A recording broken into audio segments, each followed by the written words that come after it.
Welcome to the Analytical Rewired. I am your host, Jennifer White of the MJW Group. And here with me today, I have Kimblin Harris. She is one of the best entrepreneurs I know. And we've known each other for, oh my gosh, maybe 7 or 8 years now. But I'm going to stop rambling. I'm going to be quiet and let her tell you all about herself. Take it away, Kim. So Jennifer knows this, there's love here. I am a part of their story. They are a part of mine. We've known each other from a previous career in corporate, and I just love them. I am Kimblin is normally what I go by. Harris is my last name, and I am a founder and creator based in the Charlotte area. I love creating spaces for people to share all about themselves and share the stories that make us great, make us learn, make us be better human beings, and then how we support each other. And that's my brand. And so a lot of things in there because I can't do the whole list in this introduction, but it lines up to that I am someone who loves to create space for others.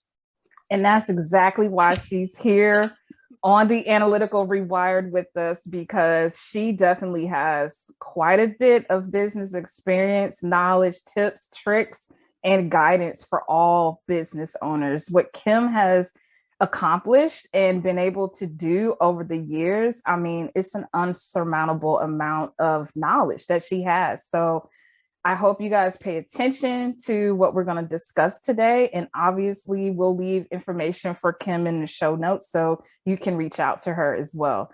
So let's get started, Kim. What made you become an entrepreneur?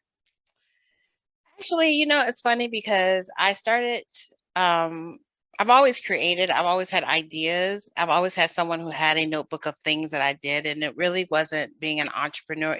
I was tired of this list of things that I could never really get off the ground or really produce into something tangible. It's one thing to say, oh, I'm going to do this, or I'm going to do that, or I have great ideas. But it's one thing to look at something that you created and know that you can do it.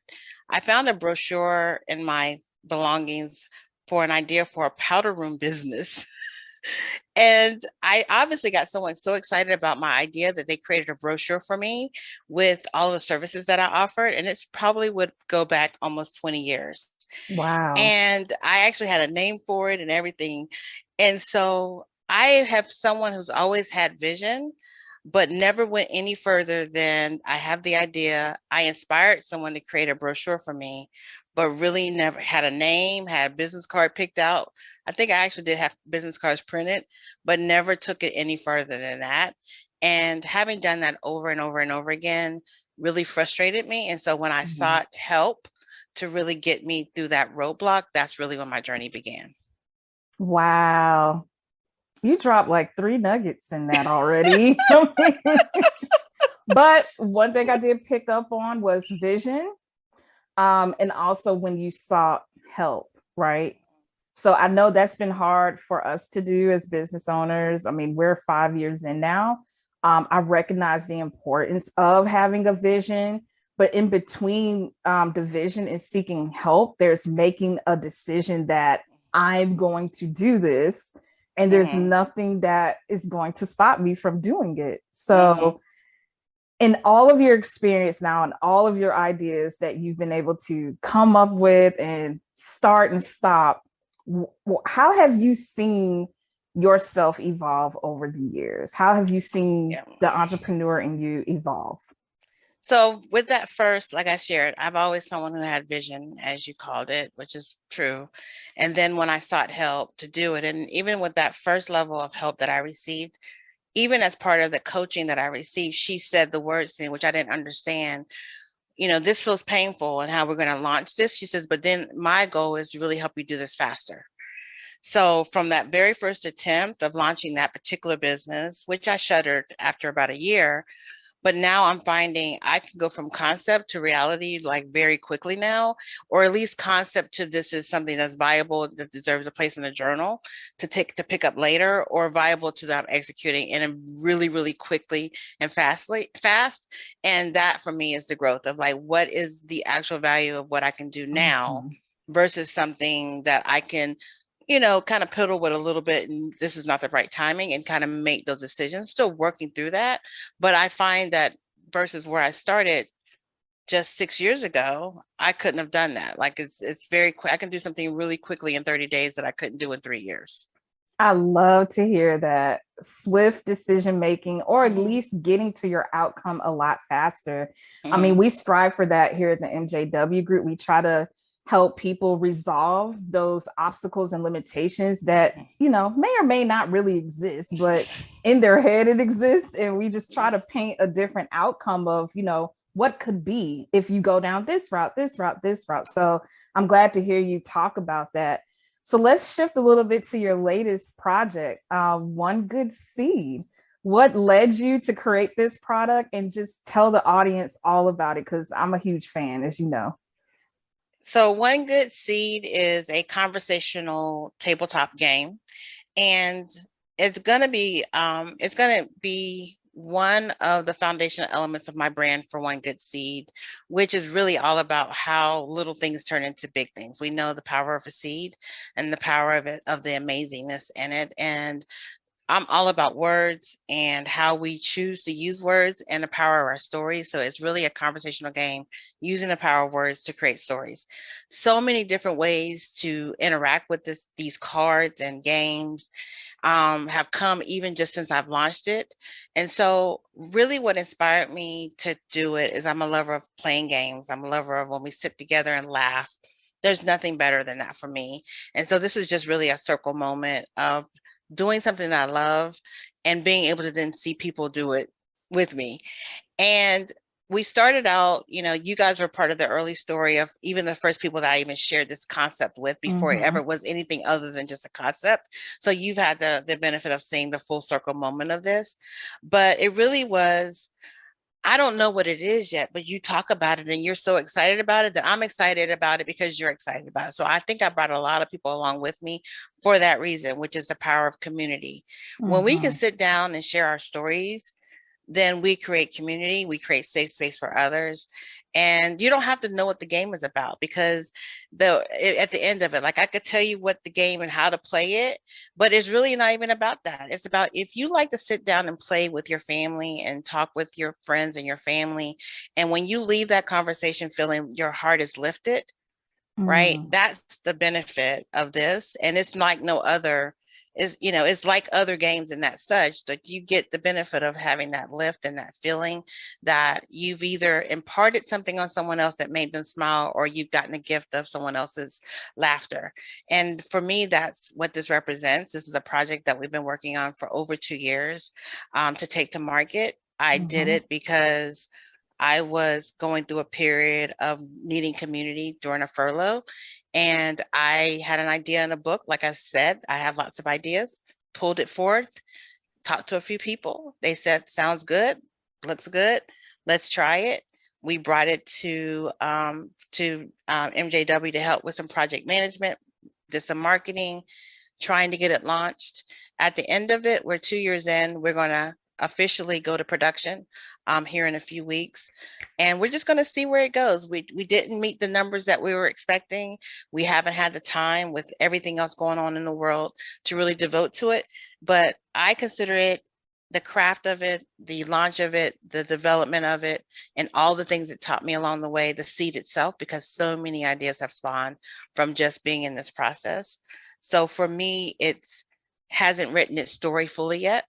It itself as a seed, and I think it's going to grow to something completely amazing. And I can't wait to see. I can't wait either. I'm so excited for you. And there was so much that you just mentioned. Like, I want to unpack a little bit of that. So you talked about community, right? And that was one of the Mm, bases, or one of the seeds that led you to mhm. creating the game. What does community mean to you now, fast forward 2 years? Community means for me, and that's what I think back to playing it when I kind of didn't see the path. I had lost the path a little bit along the way. And when I was able to play it for the first time with my grandmother and my aunt and cousins, and realized there were 5 generations of women sitting at the table. It's Mm. when we collectively get together, whatever that looks like in color or sex or, of just different backgrounds.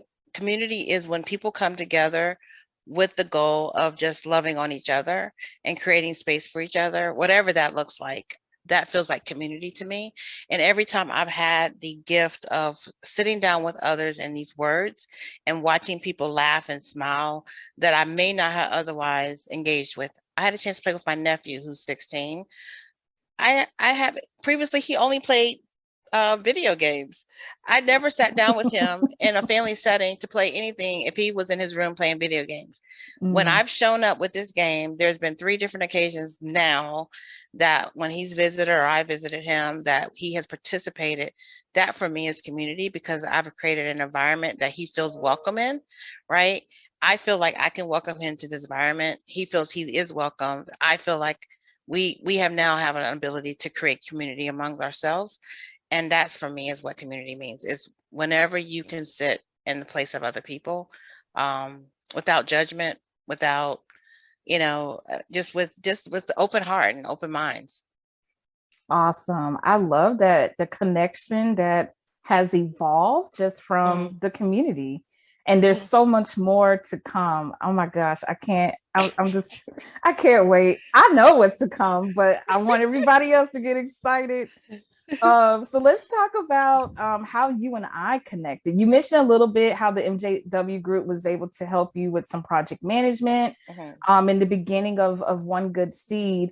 And now that you're going to production, how has all of that involvement, the people who have helped you along the way, even with us helping you with the SBOIA program, how has that all evolved to where you are now, that you're looking back at hindsight and you're like, You're gonna make me cry. what's the lessons Um, learned here?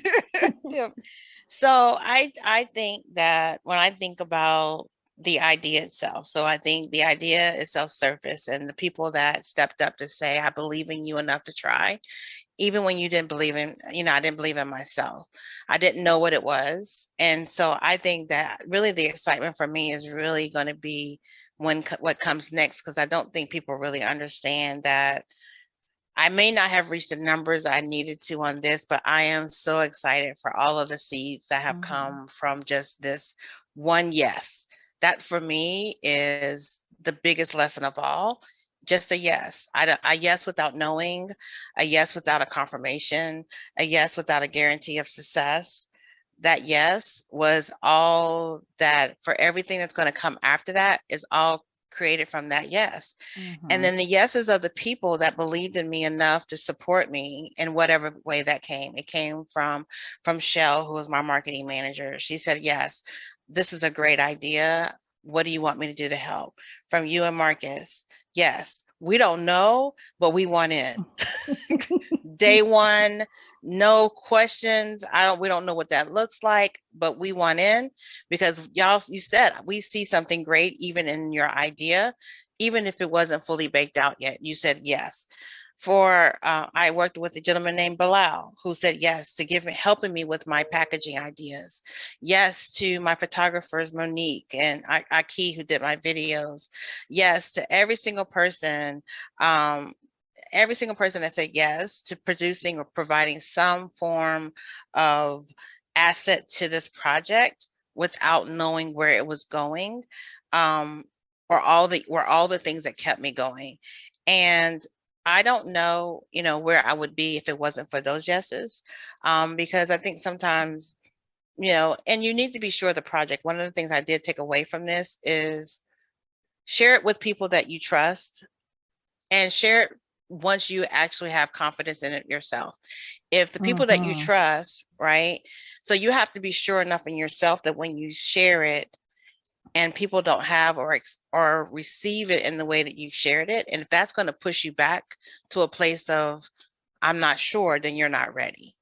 So you need to be sure before you start sharing it. And that was probably the biggest lesson that I learned, because I've done that before where I've shared things and said, oh, well, they don't feel that. Maybe it's not a yes. I was sure on this. I was absolutely sure on this. I didn't know what it was going to bring, but I was absolutely Mhm. sure before I shared it. So that was probably the biggest lesson that I learned, even in sharing future ideas. You're right. And I think it goes back to, beyond the vision, there's that gray area before you start executing where a decision has to be made at some point. And it Mhm. does come through. I think I could feel that when you first brought it up to us or was talking about it to us, we could feel that confidence coming through you. So you're exactly right. I think as business owners, we have to trust our gut, right? There's that Mhm. intuition that comes, but that comes from being sure of the decisions that you're making and not having a wavering mind after you've made that decision. So I can definitely connect with what you're saying on that. What are one or two things you said you had to rewire, right? This is the Mhm. analytical rewire. So, sometimes we're more technical, sometimes we're more creative. So, what are some things you've had to rewire or definitely change about the way you were conducting this project? So one of the things that I learned at the end that I wish I had known at the beginning was on product placement. So excuse me, um, the moment that I called it a game, put it in a specific product placement. And it really locked me into how games are talked about, how they're tested, how people receive them. And it was just really never a category that I could outgrow because I always talked about it in the beginning as a game and really still talk about it as a game. It's not really a game. It really is a conversation starter. It is a icebreaker. It's a way of having story time, but it's not necessarily a game in the most traditional sense. But the Mm-hmm. moment I delivered this project and how I delivered it very early on was very much how do we gamify these words? And that was one of the things that I wish I had studied up more on, because it really did not fit in line with where you saw games in the store. I walked into a store full of games, hundreds of games, and said, this is not my place. This is Mm-hmm. not where I should be. And I'm kind of locked into a few things now because I started that way, but that was something that I wish I had really, really understood early on. So I had to rewire my brain now to know it's not a game. I still try to talk about it in a way that doesn't feel like it's gamified, but I really pretty much locked myself in on that.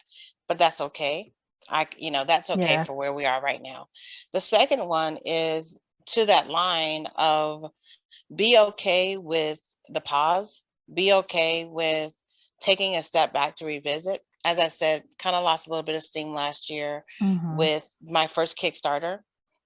But again, I was so confident in this that even with the Kickstarter not taking off like I needed it to, I still didn't give up on it to a degree. I was really open to what that meant, which is when I started getting a transition of that it wasn't a game. But I really never let it stop me thinking that I was going to stop. So that for me was stopping to listen to what was happening in the space, finding the effort and finding the strength. People were calling and asking me, what's going on with the game? When are you going to produce it? Can I order it? Right. So people were interested in knowing the story of this. They wanted to know how it was going to shake out. I was willing to let it fall off, fail by all means, and how I Mm-hmm. saw it, restart again. And I was willing to pick up the pieces to that. And I felt like as a business owner, as an entrepreneur, as someone who I don't know anyone who's launched a game, um, someone after me and people started asking me, where did you get your cards made? What does that look like for you? How did you do this? Why did you choose Kickstarter? We can always learn from someone else. And if I can provide a lesson, and I have had moments where I've shared some things that I know with other people, whatever I learn, I'm going to share. And that's all that I can do, right? I learned, I share, I'm going to do it. And then I learn some more. I'll share some more. I'll fail some more, learn some more, share some more. And you just keep going. And the more I've learned, the better it gets. And I just feel like being okay with that. I have a big thing called release to receive. So releasing the aspect of what you feel it needs to be to make room for what it should be all along has really been Mm-hmm. my motto, and it did not fail me when I had to release this version of the game that's going to span 10,000 people, and it may do so in a future version, but today, right, I had to release that and then made room, but so many other things showed up when I was able to do that. Whoo, that's deep. I had to take a breath right there. I mean, that's hard for some people to grasp, like release to receive. I mean, just think about those 3 words. That is a lot in those 3 words, because I can imagine someone who's been grinding, they've been at it for a while, building their business, their product, their service, and then whatever may happen causes you to go in a different direction. And you're doubting yourself, should I do this? Should I not do this? You're laughing at me because I've been through this myself. It is rough. It is hard to admit that this isn't working. But I've learned myself, now that we have a team as well, like, it's so much better to fail faster. Like, fail as quickly as you can so you don't waste time and money and energy and resources that can be used on other things. Like you said, as soon as I think it keeps coming back to this decision, right? As soon as you made a decision to release, like, all these other things just came about. So man, that's deep, Kim. That's deep. Yeah, even in the last few weeks where I made the decision to finally release this hold on trying to make a number. Right. Literally, if not the day, but the next day, literally people came into my life for the next version of this story. Literally. As soon as I said, I'm okay with releasing this to production with these numbers, literally the next phase of this project kicked off. Literally, same day. Not in 24 hours for sure. Okay, make sure you write that in the book so we can read all about it. In 5 years. Oh my gosh, I can imagine, like, your memoir is going to be nuts. Like, but it's so much that would be in there. So much is going to be packed in there. I know people are like, when are you going to write a book? So more to come on that, because it's not what you think. So the plot thickens. Yes. Okay. The plot thickens. Yes. All right. Well, to wrap up. But it will feel like him. But it will feel like him. It will be exactly me. Yep. Okay. I expect nothing of the less. I mean, for sure. To wrap up our time here, is there anything you like to share or give to the audience? It could be in relation to the project or something else that you're working on. Anything you wanted to share? So I wanted to fall back to a question you asked about how we met, because I think that's important. And I wanted to say, I've said this before, and I know this is recorded, so I want it to be as many times as possible, because official, right? Because I interviewed you as part of a newsletter that we did when we were at Newell, and I just remember talking with you, and I was like, she just seems really like. I just thought you were really shy and quiet at the time, but when you spoke, you had such wisdom that I was not expecting. And it just caught me off guard. And I just remember thinking that. I remember we were in Chipotle. Always Chipotle. At Birkdale. I remember sitting at the table thinking, this is different. She's different. This is different. Right.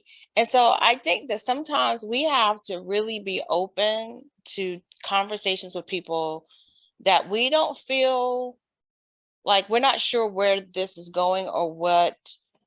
Like, I think sometimes we take for granted the small things, right? I could have took for granted that conversation and just like took it down, recorded it, and let it be on its way, and then I never see you again, right? And I just think that those are all seeds, right? I love it. There are seeds, right? They're all seeds. What you said to me in those moments, which I can't recall, I'm sure I have it on somewhere written, right? They're all seeds. They're all seeds. The reflection of what I got from you in that moment was a seed that was planted of who you are today, of something I saw in you then that I didn't know why I was seeing or what it meant. Now I see it, right? Fully grown. I see now that it's blossomed into this big, beautiful thing.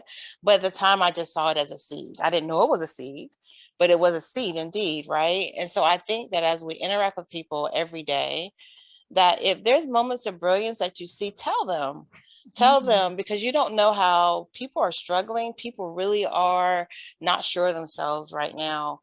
And every ounce of I see you and I see the greatness in you just plants a seed of amazingness that we had kind of owe each other, right? I see that now. I'm glad we were able to extend beyond our corporate work life and create something outside of that, which now we get to do it all over again in a different planet, because we are in a whole nother ecosystem than we started, and it's amazing. But I think it's a reminder of the everyday interactions that we have with people. When you see greatness, tell them, and you just never know what seed that plants in them to come back many, many, many years later and see how that's blossomed. So to have you interview me, right, it's full circle. And it's just amazing. But I just take it all back to how we started and all the many, many things that I know we're going to do in the future. But I just wanted to relay that point. Oh my goodness. Oh my gosh. Wow. Thank you, Kim. I appreciate that. I really, really do. And it's funny because when we before we hit the record button, I said, I apologize for not reaching out to my friend because we haven't seen each other. I don't know. It's been like 4 or 5 months. So I was like, has it been that long? Like, there's no excuse for that at all. But we always pick up right where we left off. There's no animosity, there's none of that there. We know each other is busy and we'll just pick up when we can. So I definitely I just think appreciate that that. everybody's going through that. Everybody that I have just reached out to that I've not spoken to all year, or seen in any fashion, just saying, I was thinking about you. I would love to just grab coffee. Everyone is saying, you know, I'm busy too. I get it. Let's do that. But I think every effort that we can make to do that, and don't worry about if you hadn't seen them in a while. I think people just appreciate, I was thinking about you. I realized I hadn't seen you on Facebook because we get used to seeing that. I haven't, wait a minute, when's the last time I saw you on Facebook? It's been that long, right? People are like, I'm pulling back from Facebook. That's why you haven't seen me. So I appreciate you recognizing that I haven't been there. So I think all of it are seeds. And I think people just appreciate that. And all of them are, you never know what that littlest thing will help someone. And just right now, everybody needs that. I So agree. I agree. I'll put a hand up to that. Well, Kim, where can the audience reach you and find out more about you and your project? So on Instagram, it is I am Kimblin, which you can find me on Instagram. You can email me at hello@clark-kim.com. And I know Jennifer's going to add it in the show notes. And on LinkedIn, I am Kimblin Harris. So you can find me there as well. And on all of those places are the links to One Good Seed. You have until April 4th to order your copy and become a One Good Seed founder. And you're going to want to do that because some amazing things are going to be happening in that community. And you'll get the first updates on that soon to be announced, whatever it is. So you're going to want to be in community for that. If you have any questions, please reach out.